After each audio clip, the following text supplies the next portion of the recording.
Welcome back. You know, sometimes being alone can be hard, especially during the holidays, and we are looking for tips to how to be the main character in our life during this holiday season. So we've got Karlyn Percil here helping us out. You always exude main character energy now more than ever, so I'm happy we're talking about this. For folks that find themselves in a situation of being alone during the holidays, what can we say, or what can you say to help them out? I say first start by addressing the elephant in the room, in the sense of what are your general feelings around that, and whatever it is, it's valid. So first, validate yourself.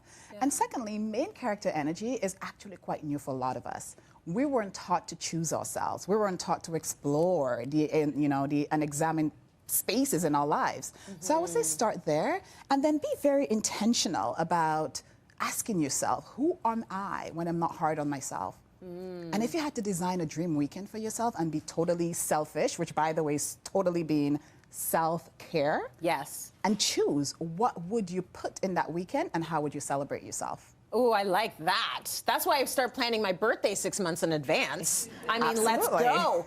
So you talk about instilling a love ethic practice. Let's talk about what a love ethic practice looks like and feels like. So first, I'd like to break down ethic. Ethic comes from the Greek word ethos. And ethos is simply a way of living, a way of being. And bell hooks quote around, thinking about what would you like your life to be? And when you think about your unexamined spaces in your life, her hope and her wish for the younger generation and for women is to choose yourself and to choose love above all else. So the first thing is can I create a way of being, a way of living my values based on the principles of care, commitment, respect, responsibility, trust, knowledge? And these are principles of love that Bell Hooks invites us to make a living practice. So if I create my life based on those principles, then it means that I'm showing up for myself more and I'm learning to choose myself no matter how uncomfortable it may be. I love seeing the younger generation getting into bell hooks all about love. You see it all over TikTok, and I'm like, yes, kids. The kids are going to be all right. So let's talk about on a practical level.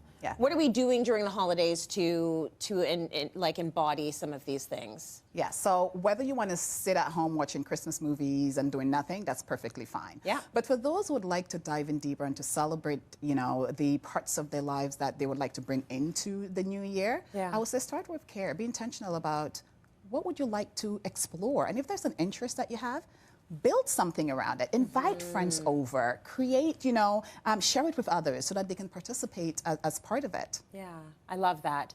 So you say hosting a commitment ceremony is something that we should think about doing. It's a great way to celebrate. What is that all about? We should do. There is so many commitments that we made throughout the year that we keep. I know we tend to think about, the things we didn't accomplish or we didn't do, but we need to train our brain to focus on the things that we did do. So create a commitment ceremony, create sticky notes, put it on your fridge, maybe buy yourself a bouquet of flowers and add all the things you did and create a practice of giving yourself your own flowers. And that can be anything. That could be asked for a raise and got it. That could be, stood up to this person, I got out of bed, I took a shower consistently every day, because people who are going through it, it's really difficult to sometimes go through just the milestones of life getting through a day. So any little thing we should celebrate.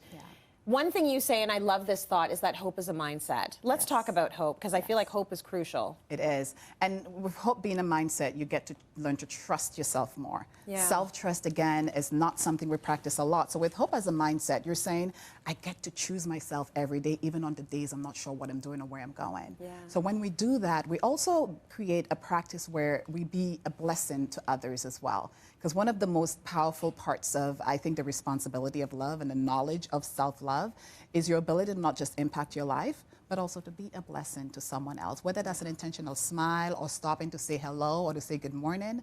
I myself, I love carrying my self-love coloring books, and what I do is that I just randomly give it out at the grocery store. If I see someone who just wants to be blessed or who's able to receive, I gift it to them.